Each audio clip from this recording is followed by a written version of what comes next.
Jadi saya nih masuk nih dipanggil kan, Mas Aji nggak bilang kalau misalkan hari itu tuh akan ada penandatanganan surat mualaf beserta dengan nikah. Jadi masuk saya seperti orang biasa aja, masuk gitu ya. Pas di dalam kok kayaknya ini para alim ulama nih ya kan, saya udah mundur salah, maju terus jadi bingung gitu. Tapi pas saya sampai tiba, saya tanya kan ke Mas Haji, ada apa? Oh nggak apa-apa, kamu dengerin aja dulu gitu kan. Tapi ternyata waktu itu kan nggak bisa diulur-ulur ya. Singkat cerita pokoknya saya asyhadu alla ilaha illallah, dapat surat mualaf, dapat surat nikah siri gitu kan.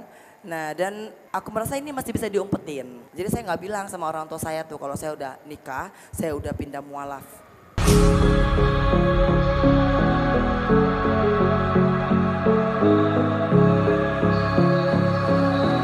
Kan, Assalamualaikum warahmatullahi wabarakatuh.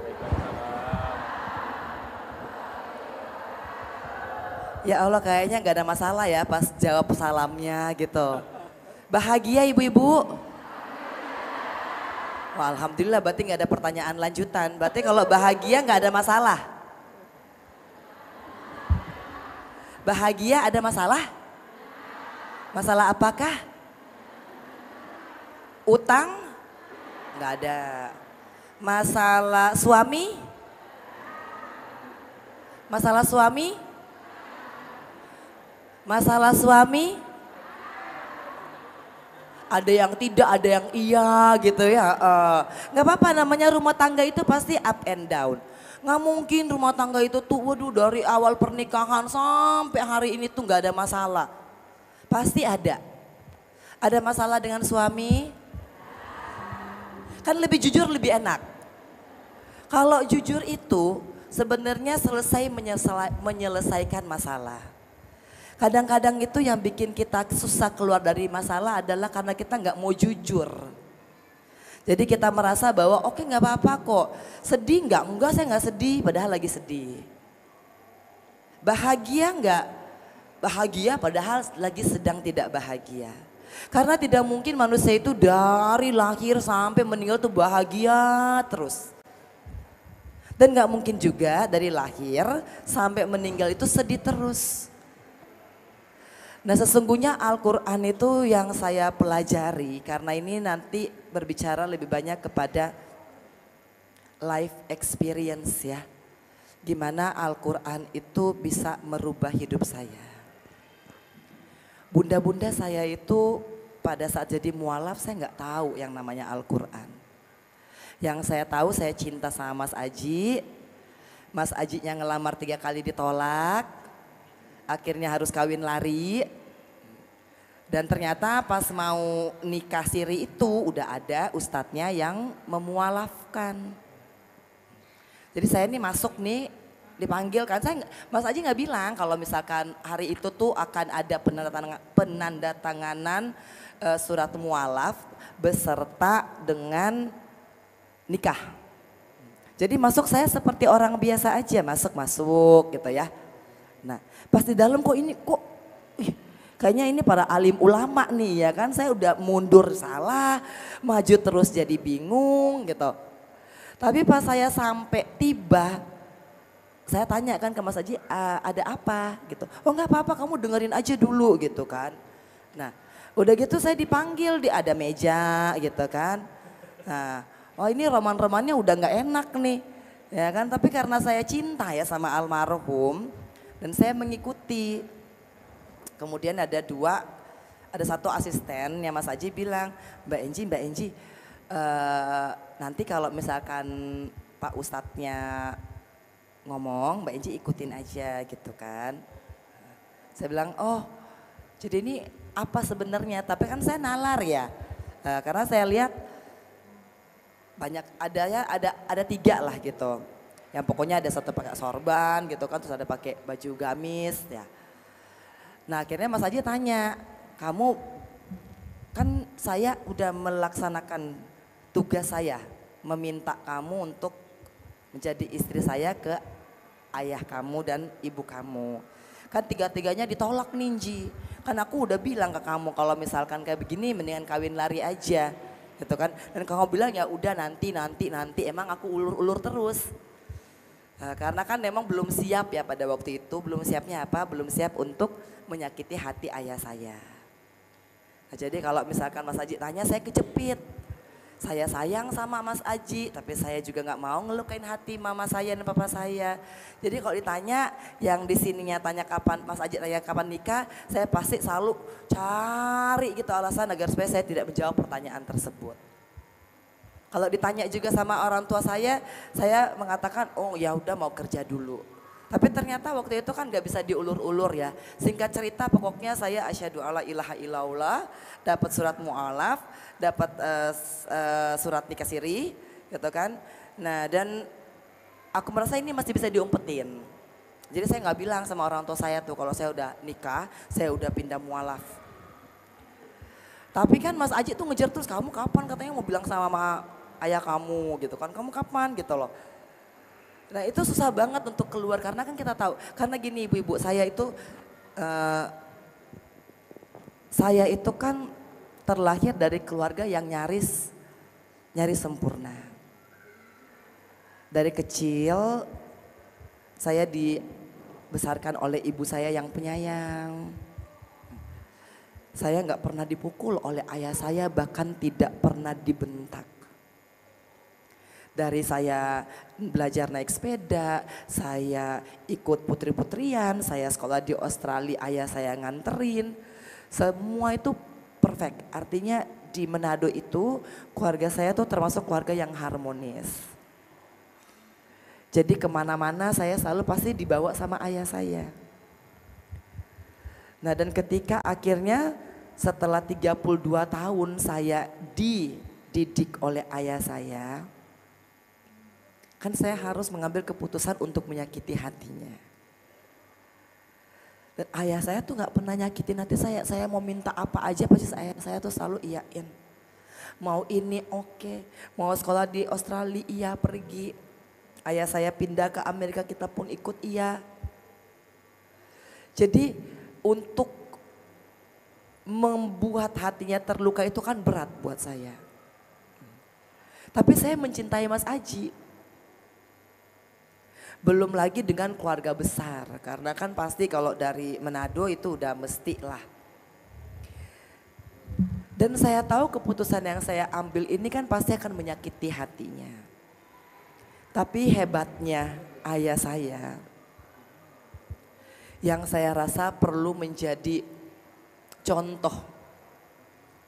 Bahwa ketika anaknya berpindah keyakinan, ayah saya berusaha untuk tidak menunjukkan kekecewaannya. Walaupun saya tahu hatinya terluka. Saya tahu kalau saya mau izin sholat, saya tahu bahwa pasti menangis di dalam hati. Ibu-ibu bayangkan kalau posisinya ayah saya ada pada ibu-ibu. Saya nih yang biasa tuh setiap minggu ke gereja, gak cuman ke gereja, saya itu aktif mau ibadah apapun gitu ya di daerah saya, itu pasti saya ikut, saya guru sekolah minggu, saya aktif di ibadah remaja, saya kalau ikut cerdas cermat Alkitab selalu insya Allah pada waktu itu tuh saya juara, saya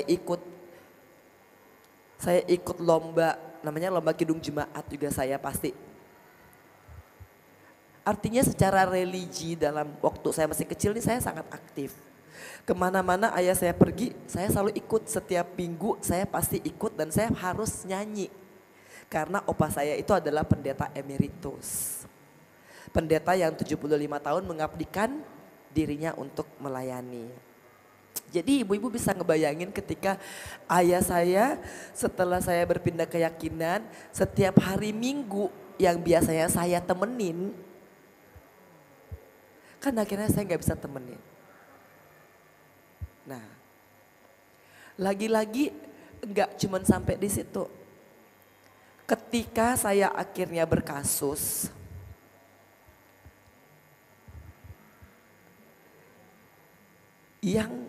karena Mas Aji meninggal kan. Ketika Mas Aji meninggal, saya nggak mau. Saya nggak mau ngebebanin orang tua saya. Jadi saya berusaha untuk sendiri ngejalanin semua dan akhirnya aku kena kasus. Ketika saya kena kasus itu kan berarti Mas Aji udah nggak ada dan yang mendampingi saya itu adalah ayah saya. Jadi ibu-ibu kalau misalkan ibu-ibu masih punya orang tua,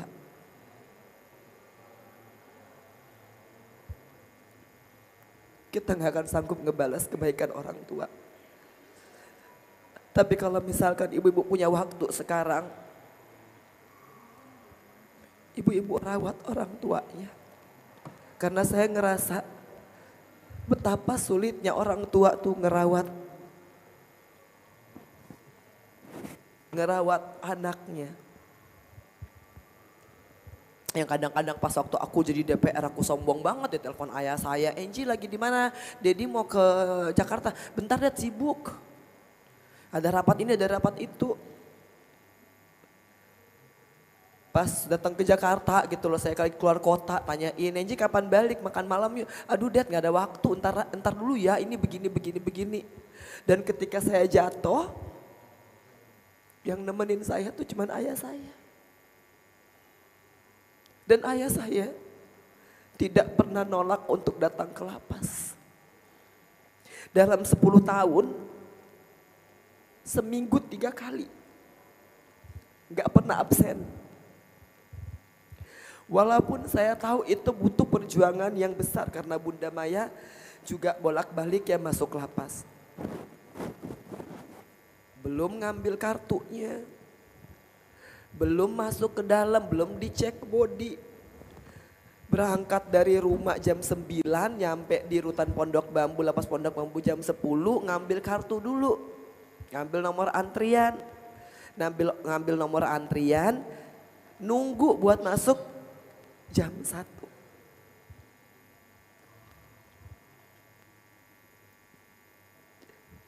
Jadi dari jam 9 sampai ke lapas jam 10, ngambil nomor antrian baru masuknya jam 1.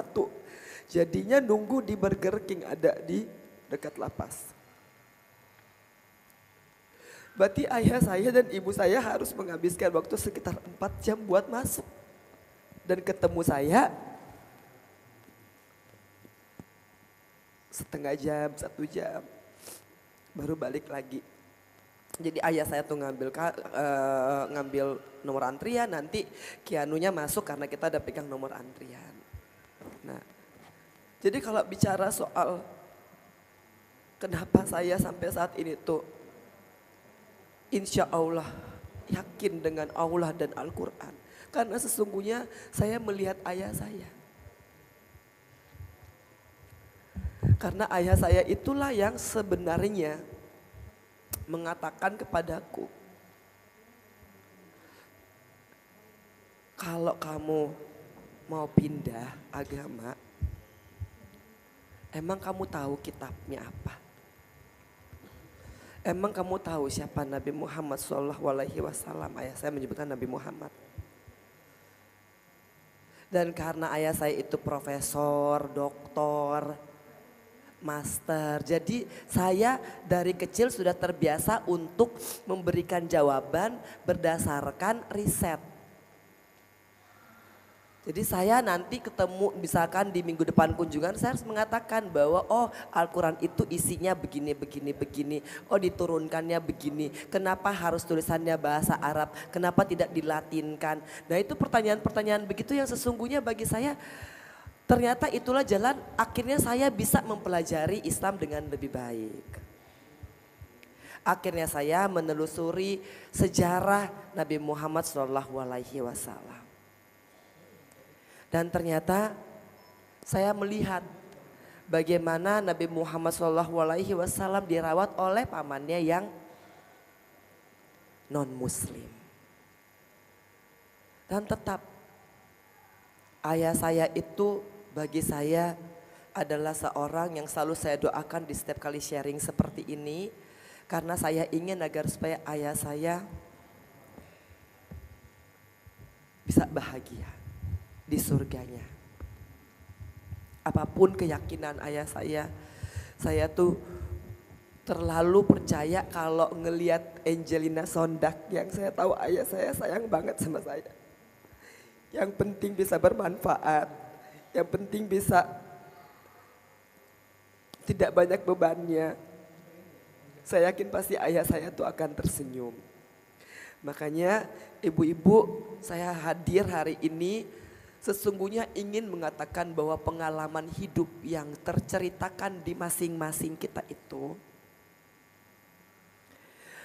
adalah hadiah. Kalau ditanya tadi kapan mau suka siapa yang mau masuk surga? Pada angkat tangan semuanya kan? Terus katanya apa? Siapa masuk surga syaratnya apa gitu ya? Tadi jawabannya apa? Mati dulu katanya kan?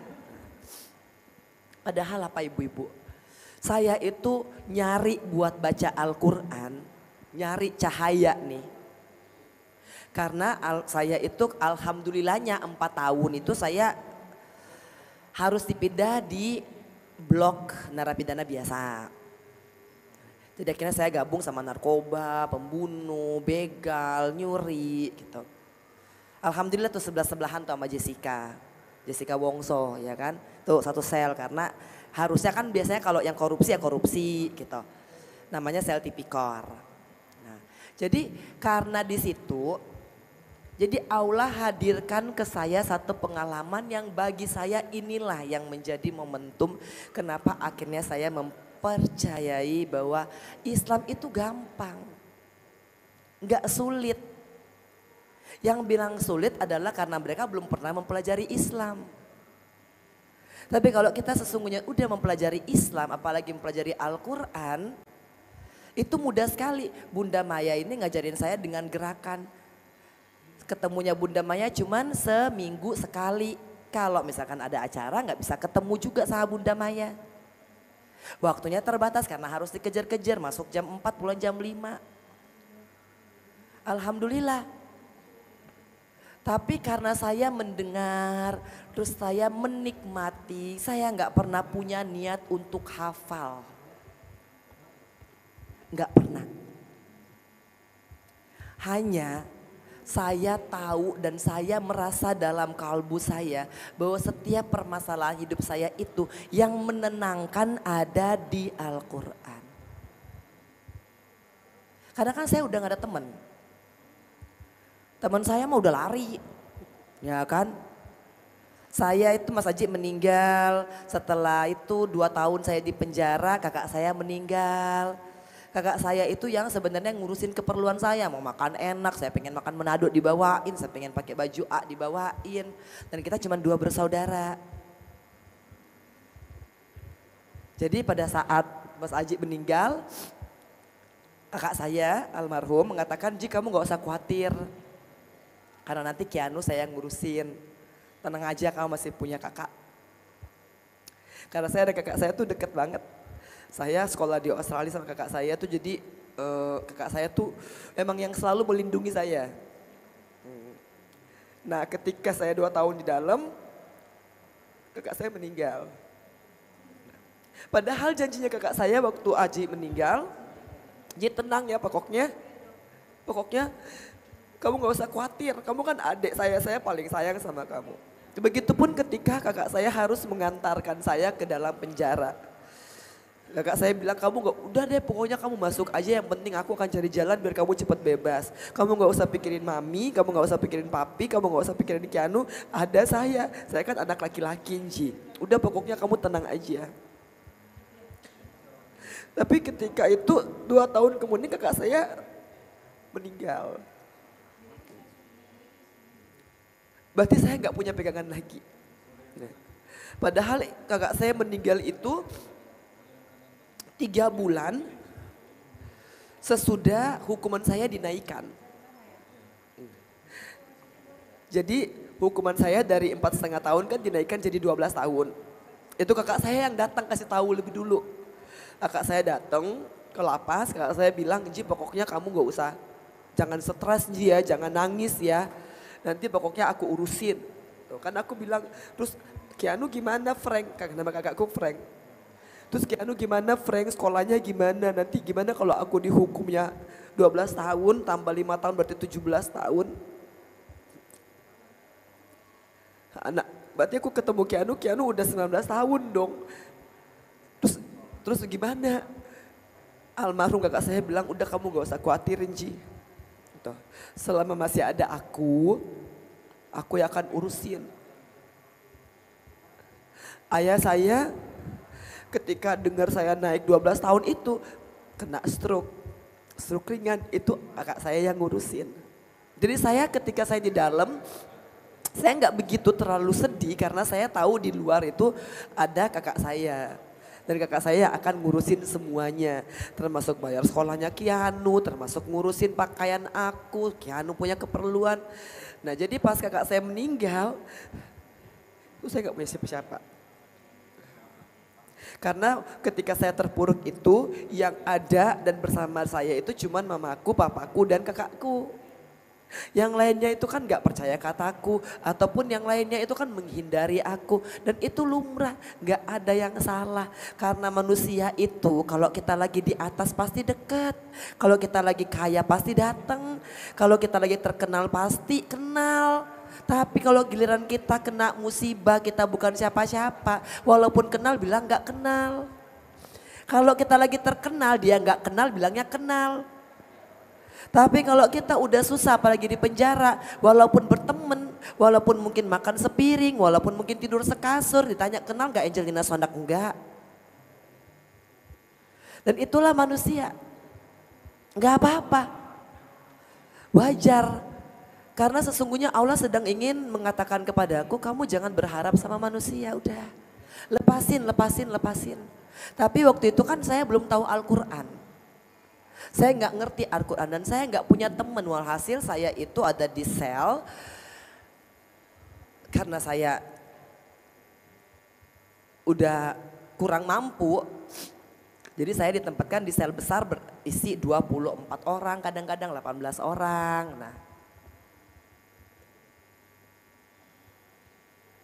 alhamdulillah selama di sana tuh saya selalu tahajud, tapi salah tahajudnya. Karena pertama tahajudnya itu karena pengen minta diringankan hukumannya. Makin saya tahajud nih, makin kenceng saya tahajudnya.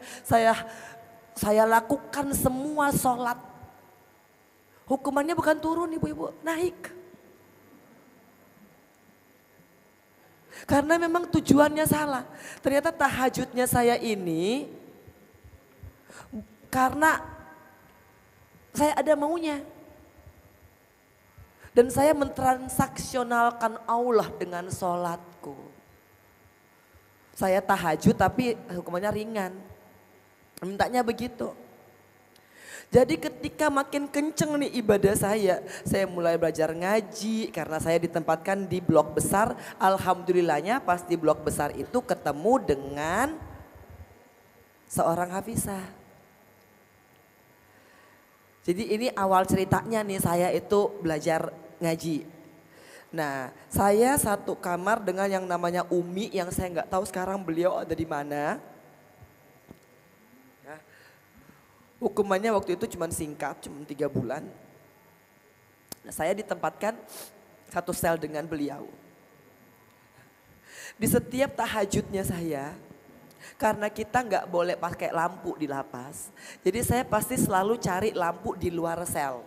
Jadi kalau misalkan ini nih jerujinya, saya pasti akan menggeserkan badan saya sedikit agar supaya saya bisa membaca Al-Quran. Karena kalau misalkan kita pasang lampu pasti yang lainnya komplain. Tapi di saat-saat itulah saya merasa sangat dekat dengan Allah. Ketika saya bacanya terbata-bata, Uminya datang, Mbak Enji. Emang Mbak Enji mau belajar baca Al-Quran? Karena saya pada waktu itu masih baca Latinnya. Oh ya boleh Umi gitu.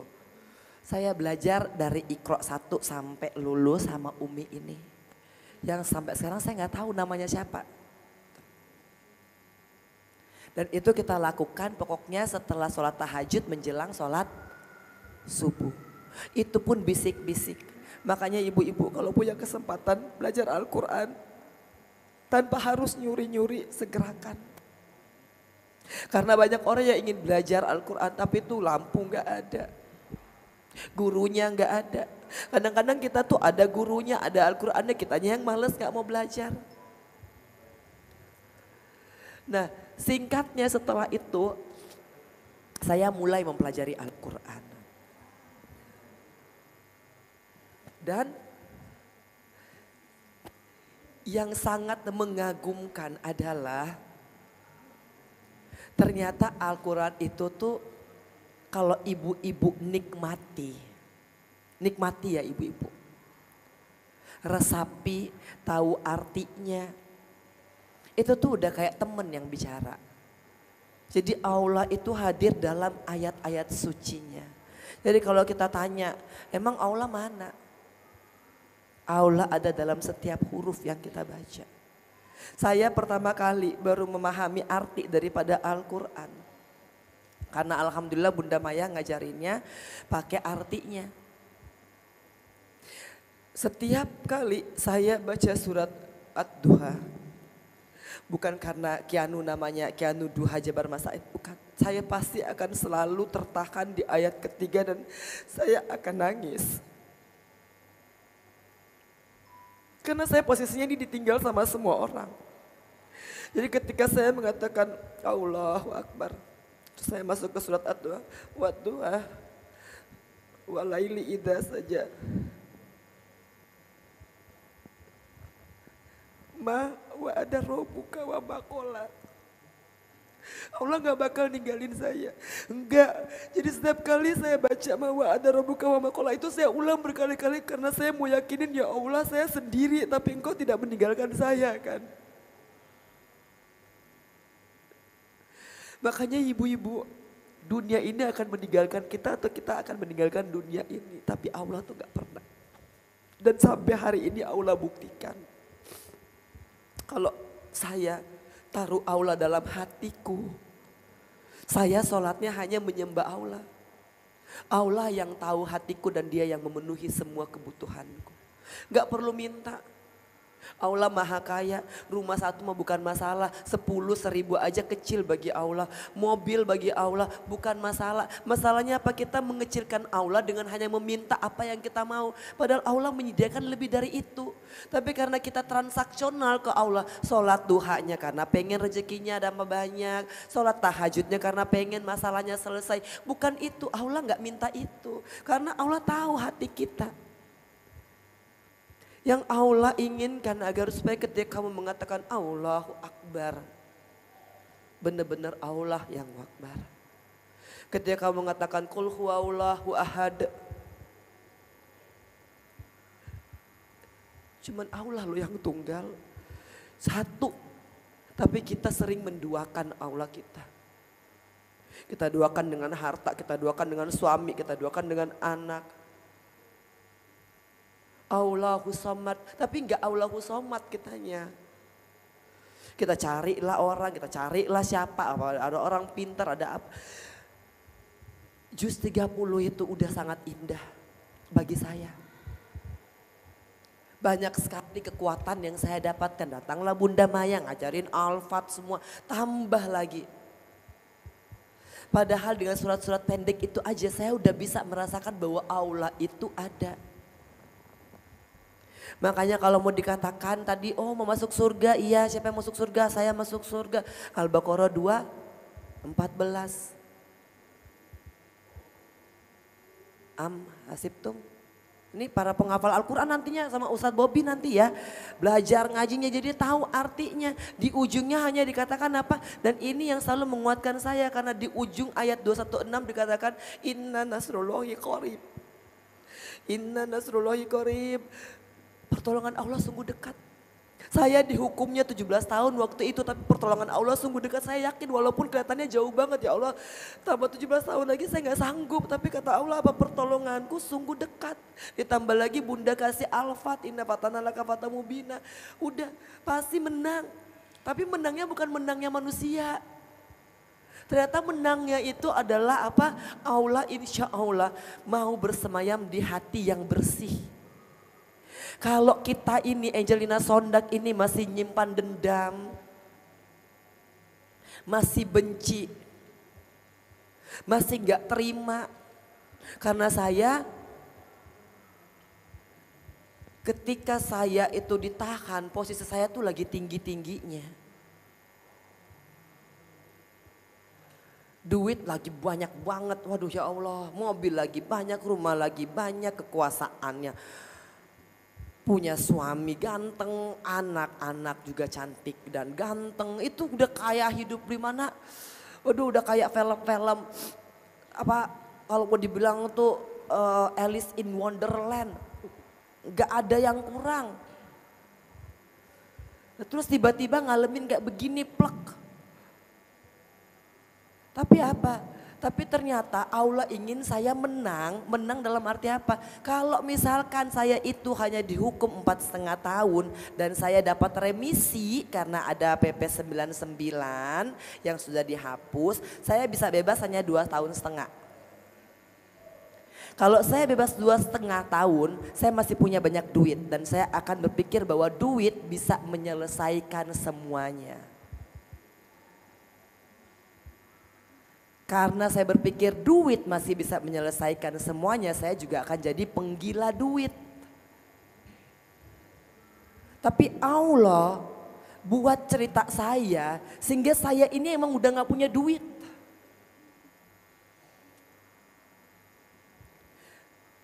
Bahkan ketika ayah saya masuk rumah sakit, saya mau pinjam hanya 5 juta ke orang karena ayah saya tuh perlu untuk disuntik. Itu gak ada yang minjemin. Tapi di saat itulah Allah sekaligus mengajarkan Angelina Sondak jangan minta sama manusia. Kau minta sama manusia udah ngantri di wartel gitu loh. Sampai saudara pun gak mau minjemin ibu-ibu. Dari 5 juta saya turunin, boleh gak 3 juta aja. Soalnya pada waktu itu ayah saya kena COVID, obatnya favipiravir harganya 5 juta. Saya minta sama sopir saya, kalau masih ada perhiasan jual aja pokoknya. Kata Ikna udah gak ada bu. Jadi Allah itu hadir ingin membuktikan bahwa kalau kau minta padaku, itulah yang Bunda Maya selalu ajarin, Ar-Rahman, Ar-Rahman alam Al-Quran, khalaqal insan, aku yang ciptain semua ini, aku yang ciptain presiden, menteri, mau siapapun juga yang punya banyak duit, pengusaha, orang kaya, aku yang ciptain, minta sama yang menciptakan. Dan mulai hari itu akhirnya karena saya gak dapat duitnya, barulah akhirnya saya mintanya sama Allah. Dan Allah tunjukkan, Allah buktikan dengan semua cerita. Masya Allah. Saya gak punya kata-kata lain selain apa. Ternyata tuh Allah itu emang kalau misalkan hati kita bersih, kita gak punya dendam, kita gak punya iri. Terus dia udah ada dalam hati kita, tanpa kita minta pun dia akan memberikan. Saya gak punya duit buat bebas kemarin. Karena memang harus ada yang diurus lah A, B, C, D semuanya. Saya udah, sholat saya tuh udah gak minta lagi. Ya kalau mau bebas-bebas lah gitu. Bang saya gak pernah ingat tanggal, saya gak pernah ingat hari.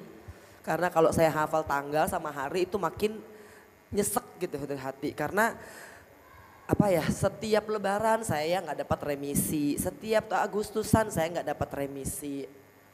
Jadi ibu-ibu ngebayang ketika semua hampir mayoritas yang ada di lapas itu menantikan tanggal 17 Agustus ikut upacara dengan senang hati atau ikut sholat id dengan senang hati karena berharap setelah nanti sholat id atau upacara Agustusan itu akan ada pembacaan remisi. Itu saya enggak.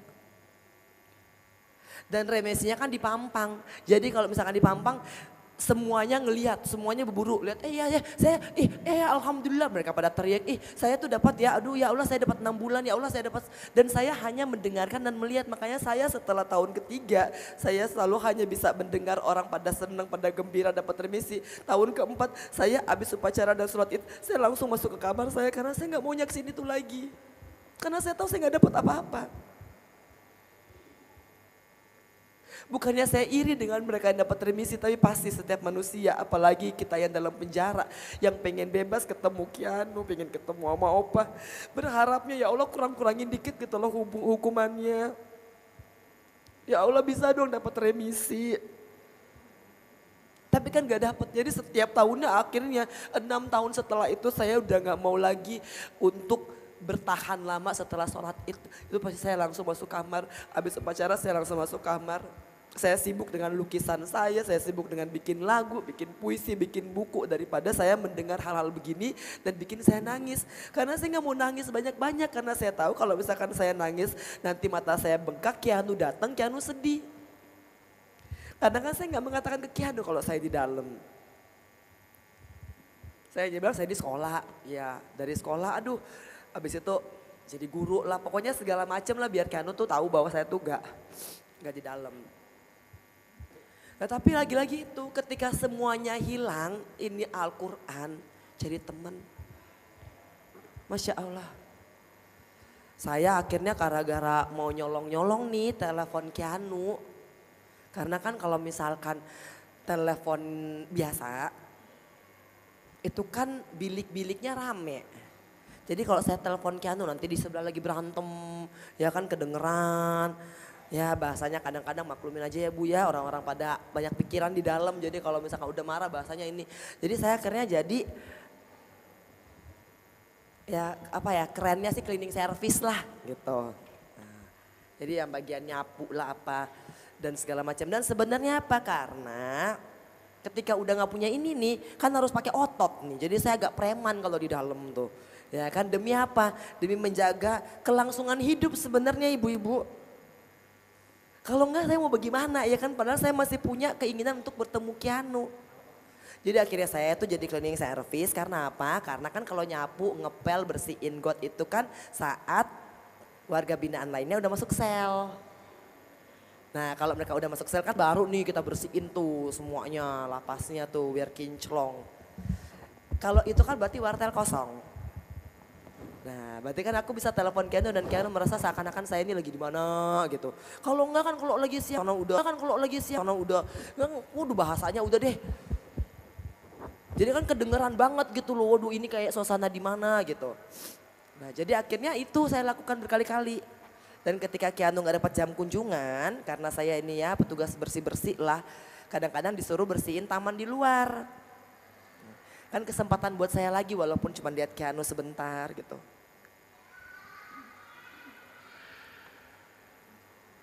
Jadi habis macul ngepepukin itu sampai hari ini saya alhamdulillah tuh masih ada bougainville-nya di depan lapas perempuan kelas 2 Jakarta tuh masih ada tuh. Jadi saya janjian sama Ikna, Pak Ikna pokoknya kamu tuh ada di sekitaran situ aja jam-jam 4-an ya. Nanti kan ibu tuh jadwal untuk piket luar. Gitu. Dan semua pekerjaan itu yang saya gak pernah terpikir akan saya lakukan karena saya dari kecil gak pernah kerja ibu-ibu. Saya putri Indonesia gak pernah gitu loh ini lutut ini jadinya hitam sekarang. Karena apa? Karena ngepel ngesot. Karena kalau gak ngesot gak bersih. Namanya lantai itu adalah meja makan kita. Jadi kan pasti ketempelan sama nasi-nasi. Jadi kalau tuh nasi-nasi udah ada kan kita harus pakai tangan ya. Nah walhasil nih putri Indonesia mungkin alhamdulillah ya sekarang pakai beginian jadi nggak begitu kelihatan. Kalau dulu pakai mini kan, namanya dulu ya zaman jahiliyah ya, pakainya rok mini gitu kan. Jadi ininya kudu putih bersih. Sekarang udahlah nggak apa-apa ikhlas gitu kan. Alhamdulillah ternyata Allah kan nggak lihat fisik kita, Allah ngelihat hati kita. Jadi kalau dulu nih yang saya repotin bersih-bersihin badan saya, mulus-mulusin gitu loh. Sekarang udah akhirnya ya udah mulus-mulusin hati, bersih-bersihin hati. Itu juga yang dibawa nanti mati cuman hati. Dan ngebersihin hati itu pakai apa? Pakai Al-Quran. Ibu-ibu kapan terakhir baca Al-Quran nangis? Kapan ibu-ibu terakhir kali baca Al-Quran terus nangis? Nah, berarti kadang-kadang kita baca cuma pakai mulut kita, nggak pakai hati kita. Sebenarnya kalau misalkan saya merasa Al-Quran itu luar biasanya apa? Satu huruf aja yang kita baca. Itu sebenarnya udah bisa menenangkan hati kita. Ini nih berkat guru-guru saya nih, berkat Ustadz Bobby gitu ya. Terus juga berkat, sebenarnya yang lebih intensif dengan saya kan Bunda Maya. Dan sebenarnya yang ibu-ibu harus tahu, jadi kan Keanu waktu masih kecil tuh sempat dititip sama Bunda Maya. Nah ini nih, jadi di tempatnya Bunda Maya nih Keanu tuh main sama anaknya Aska. Gitu, karena pada saat itu kan kakak saya meninggal, saya bingung. Datanglah Ustadz Bobby dan Bunda Maya. Alhamdulillah anaknya sepanteran ya Bunda ya, sama Aska ya. Nah, jadi gitu, jadi kalau misalkan Aska datang, jadi Bunda Maya ini selalu ngajak Aska nih buat masuk ke dalam gitu loh. Keanu kunjungannya jam-jam segitu. Akhirnya udahlah pokoknya Keanu lagi ikut di belakang, Keanu malu katanya kesini. Cuman Keanu itu seneng banget, mungkin anak-anak itu umur berapa Bunda ya? Iya ya 5, 6, pokoknya masih kecil-kecil lah begitu. Nah jadi itu alhamdulillah ada tempatnya, jadi Allah takdirkan tuh untuk bertemu orang-orang yang baik. Nah, jadi bunda-bunda kalau misalkan hari ini tuh punya masalah pasti. Punya ibu-ibu punya masalah pasti kan? Bunda-bunda punya masalah enggak? Nah, masalah itu memang harus hadir karena apa? Karena kita mau masuk surga. Karena 2:16 Al-Baqarah dikatakan apa? Janganlah kamu berharap masuk surga sebelum kamu diuji seperti ujian orang-orang sebelumnya. Jadi mau ujian Angelina Sondakh cuman begini. Kalau syaratnya masuk surga itu harus ujian, berarti oke pertanyaannya, ibu-ibu mau masuk surga? Mau masuk surga? Mau ujian? Kan harusnya sama ya. Kalau misalkan mau masuk surga berarti harus diuji. Ya kan, mau masuk surga? Ikhlas kalau diuji? Kalau diujinya suaminya diambil oleh Allah? Kalau ujiannya suaminya diambil oleh Allah, ikhlas? Jadi kayak saya nih kan meninggal dong ya kan betul ya? Kalau itu ada ikhlasnya alhamdulillah. Tapi kalau pertanyaannya lanjut, apa ikhlas suaminya nikah lagi agak berat tuh kayaknya tuh. Nah makanya kan katanya oke, siap untuk diuji? Siap untuk diuji? Siapnya udah mulai turun nih 1 oktav nih ya kan. Oke jadi kita ulangi, mau masuk surga? Dalam surat Al-Baqarah 214 dikatakan, janganlah engkau mengira engkau akan masuk surga sebelum kau diuji. Berarti masuk surga itu sama dengan diuji. Masuk surga sama dengan? Masuk surga sama dengan? Diuji. Mau masuk surga? Mau masuk surga? Mau diuji? Kan katanya masuk surga itu sama dengan diuji, ya kan? Nah berarti oke, mau untuk diuji? Mau. Kalau ujiannya suaminya diambil oleh orang lain? Lah. Ini yang kadang-kadang Allah bingung. Manusia ini ya Allah maunya begitu, maunya masuk surga. Tapi ketika diuji emoh-emohan. Kalaupun dia ikhlas sama ujian, ketika suaminya diambil orang lain dia marah. Kalau suaminya diambil orang lain dia bukan ke Al-Quran tapi ke dukun. Kan gitu jadi bingung. Nah makanya semuanya itu berasal dari hati. Masya Allah. Kita mau hafal 1 Al-Quran pun, kalau hati kita ini belum bisa dan tidak siap untuk diuji, itu akan percuma. Karena mungkin hanya akan sampai di lisan, hanya akan indah terdengar, tapi hati nggak akan bergetar.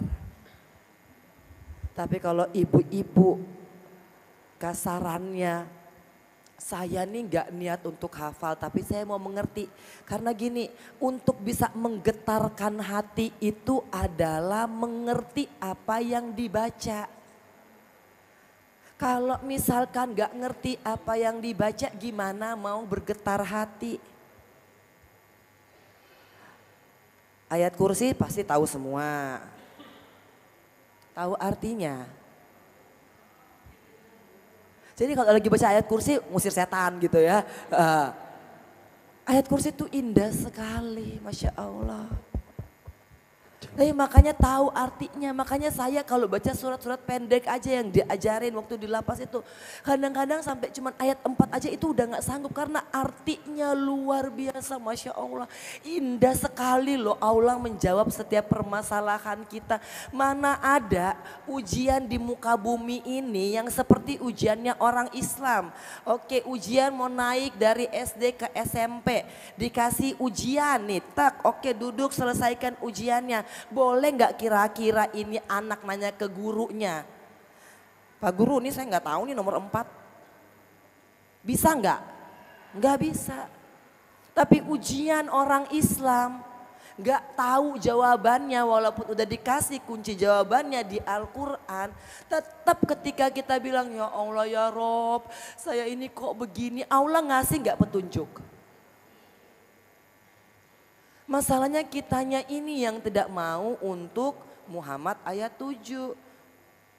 Waladina tadau sadahum huda wa atahum taqwahum. Kalau Allah udah kasih hidayah dikasih kok ketakwaan, dikasih keistiqomahan. Jadi jangan pernah bilang saya ini gak dapat hidayah, dapat.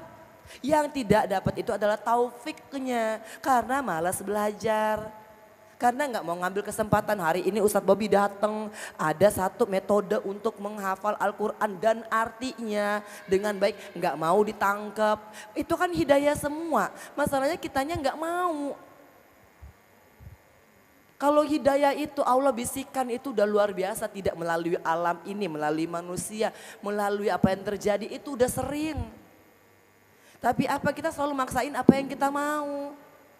Kita nggak pakai apa? Kita nggak pakai Al-Quran. Wa asa antakrahu syai'a wa huwa khairul lakum wa asa antuhibu syai'a wa huwa syarrul lakum. Kita nggak pakai itu. Artinya tadi Al-Baqarah ayat wa asa'an takrahu syai'a wa huwa khairul lakum wa asa antuhibu syai'a wa huwa syarrul lakum. Mungkin apa yang kita benci itu baik buat kita. Dan mungkin apa yang kita sukai tidak baik buat kita. Jadi apa artinya sebenarnya itu kalau kita baca Al-Baqarah dalam keseluruhannya itu dikatakan berarti kalau ujian ini kita benci belum tentu nggak baik buat kita. Karena apa? Karena Allah janjikan nanti surganya. Jadi kalau dapat ujian yang nggak mengenakan harus dinikmati. Karena dalam setiap ujian itu kita makin mendekat ke Allah. Allah itu lebih senang di hati kita loh ketimbang arsy-Nya. Asalkan hati yang Sekarang hati kita udah bersih belum? Lihat mantan apa ya? Mantan suami atau mantan pacar ya? Lihat mantan pacar jalan sama yang ini, waduh. Lihat DM, lihat WA, lihat ini, apalagi zaman sekarang dosanya paling banyak di jari. Terpancing, sibuk nanyain urusan orang. Betul nggak ibu-ibu? Kenal juga enggak diurusin juga. Ya, banyak banget loh ya kan kenal, iya terus kapan kawinnya? Bener gak sih ya Allah? Ini tuh kenal nggak? Enggak.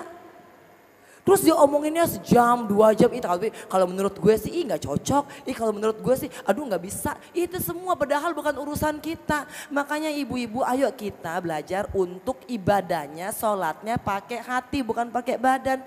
Kalau ibadah kita sholatnya udah pakai hati, insya Allah ayat Al-Fatihah itu ketika Maliki Yaumiddin kita bacakan kita takut. Tapi diartikannya jelas.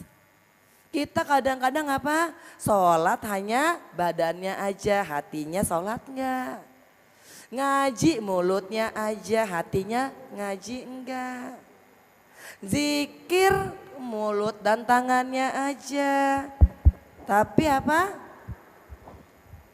Tapi bukan zikir, tapi mikir. Betul apa betul? Lagi subhanallah, subhanallah, nih kok suami nggak pulang-pulang ya Allah. Padahal tuh jari ya kan. Astagfirullah, astagfirullah, astagfirullah, tapi lagi mikirin utang belum kebayar. Makanya udah ibu-ibu nggak usah kebanyakan mikir. Jadi hari ini insya Allah kalau nanti dikasihkan metode sama Ustadz Bobby dan Bunda Maya, saya karena seneng dengan cara mengajarnya Bunda Maya ya. Cuman itu pun saya punya, karena saya ini bekas patah, saya selalu bilang sama Bunda Maya gerakannya ini kalau yang udah mulai ke atas saya nggak bisa nih tangan kanan saya. Karena tangan saya ini dulu pas waktu Mas Aji tuh meninggal, saya bawa Kiano naik sepeda, seminggu kemudiannya tuh saya jatuh. Saya nahan Kianunya begini, Kianunya nggak apa-apa. Tapi ini tulang saya patah di sini.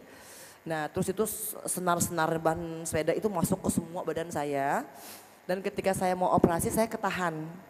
Saya masuk penjara begitu ya.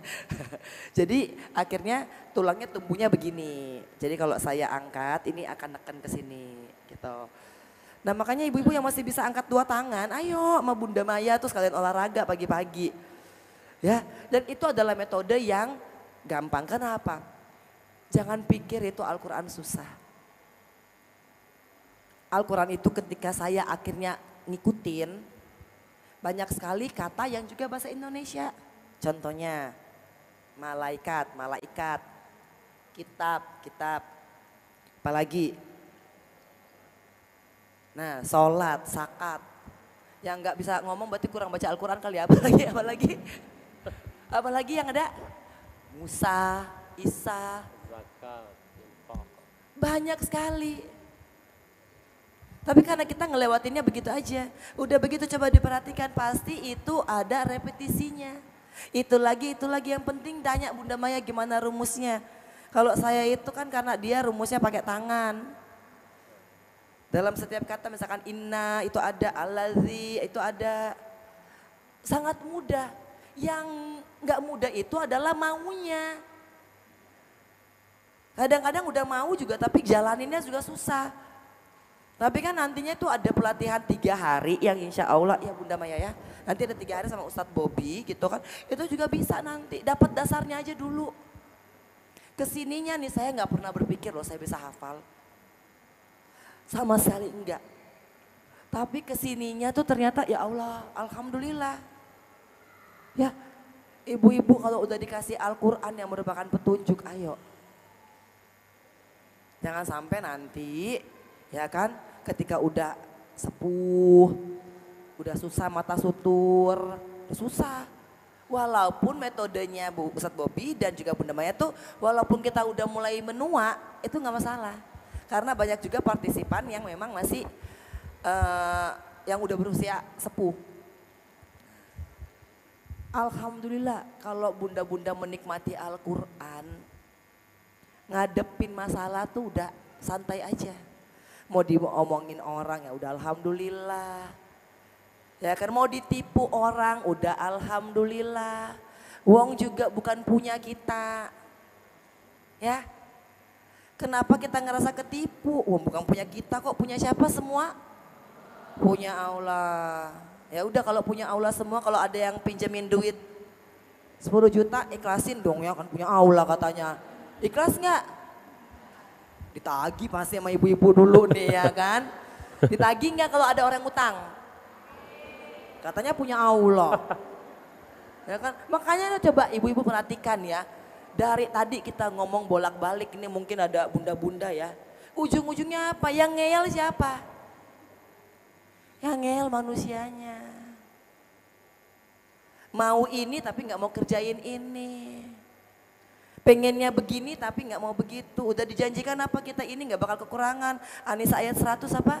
Wa may yuhajir fi sabilillahi yajid fil ard muragaman katsira wa sa'a. Hijrah dulu. Ini semua nih lapangan bumi dunia ini tuh bakal jadi lapang buat kita. Janjinya Allah loh. Nah kita ini kan kebalik, mau kaya, mau terkenal tapi nggak mau hijrah. Padahal apa semua Al-Quran itu udah lengkap, jelas, tegas. Kalau mau begini ya begini dulu, dikasih tahu jalannya sama Allah. Dan Islam itu paling mudah karena apa? Kalaupun kita nggak kuat puasa bisa ganti. Kita ada dalam perjalanan bisa kodok sholatnya, apalagi. Makanya kan suka heran ya kalau misalkan udah dikasih begitu banyak kemudahan sama Allah, kitanya yang nggak mau jalanin, berarti yang ngeyel adalah. Jadi lagi-lagi nih saya tanya terakhir sebelum menutupi nih, mau masuk surga? Kok ketawa ibu-ibu? Ya kan? Mau masuk surga Bu? Oke, kenceng ya. Mau diuji? Ujiannya kalau di dunia kan multiple choice, essay gitu ya. Ujiannya mau yang bagaimana? Yang ringan. Tadi Al-Baqarah 2:14 kan udah dibilang. Janganlah engkau berharap untuk masuk surga kalau belum diuji seperti orang-orang sebelumnya. Kira-kira Al-Quran diturunkan pada tahun berapa dan orang-orang sebelumnya tuh siapa aja? Nabi Ayub. Wah. Yunus, siapa lagi? Yusuf, siapa lagi? Lah. Ya udah pilih aja mau ujiannya seperti Nabi siapa? Masya Allah. Kan katanya kalau mau masuk surga harus diuji seperti orang-orang sebelumnya. Makanya kalau lagi dikasih ujian yang ringan jangan kebanyakan ngeluh. Kalau misalkan sakitnya cuma bisul jangan bilang kanker. Karena apa? Alasan nanti mau minta izin dari kantor. Kalau telat ke kantornya jangan pakai alasan orang tua sakit. Kalau nanti sakit beneran gimana? Kebanyakan mendramatisir keadaan itulah yang membuat kadang-kadang kita susah. Masya Allah. Makanya saya ini sebenarnya tadi saya bilang saya sebenarnya nggak mau nangis. Karena apa? Karena ujian saya itu belum seberapa. Ujian saya itu masih kecil. Karena kalau semuanya pakai Allah, ujiannya itu terasa ringan. Insya Allah. Gak ada yang terasa berat. Bisa pada awalnya. Saya, Angelina Sondak ini juga masih kadang-kadang suka julid. Lihat orang, oh iya ya. Tapi udah diperpendek frekuensinya. Astagfirullah, langsung tobat, astagfirullah. Tapi tobatnya yang benar. Baik. Ya. Makanya ibu-ibu hari ini kalau kita udah tahu Al-Quran, kita tahu kita mau kemana. Mau kemana ibu-ibu? Ke surga. Berarti ini tempat transit. Kalau transit saya nih misalkan mau ke mana nih? Ke Inggris. Kalau ke Inggris gimana ya Bun? Transitnya di mana nih? Jepang misalkan. Kalau kira-kira transit nih mau ke Amerika transit di Jepang. Kira-kira bawa bagasi nggak turun? Bagasi loh ya, bukan kabin. Kira-kira nih, kita ini kan dari Jakarta nih masukin bagasi. 20 kilo sekarang ya bagasi ya? Hah? Oh 23, ya Allah, iya kan 23. Oke, bagasi masuk 23. Check in, masuk boarding, ada bawa cabin, ya kan? Kalau misalkan tujuannya ke Amerika berarti bagasinya diturunin di mana? Di Amerika. Kalau transit kira-kira turunin nggak bagasinya? Enggak. Kalau lagi transit, bawa ala kadarnya aja. Ya. Gak usah dikumpul-kumpulin. Ya pikirin aja yang di akhirat. Karena kemarin ketika launching lagu Mengenangmu, tuh lagu Mengenangmu itu kan saya buat Mas Aji. Mudah-mudahan ibu-ibu udah pada ikutin ya IG saya dan juga YouTube saya ya, mudah-mudahan ya. Karena itu adalah tempat saya mencari rezeki yang halal. Ya, tolong dibantu di subscribe, di like, di share, di komen, pokoknya semua gitu ya. Nah, di situ Ibu Atalia Ridwan Kamil mengatakan anak saya dari kecil udah berprestasi. Piagam sana sini, anak saya baik sekali. Tapi apa Mbak Enji? Cincin aja tidak dibawanya pada saat meninggal. Jadi itu Eril lepaskan memang. Dia lepaskan sebelum akhirnya hanyut terbawa arus di sungai. Yang artinya kita ini gak akan bawa apa-apa. Rumah besar, harta banyak, kekuasaan banyak, jabatan tinggi.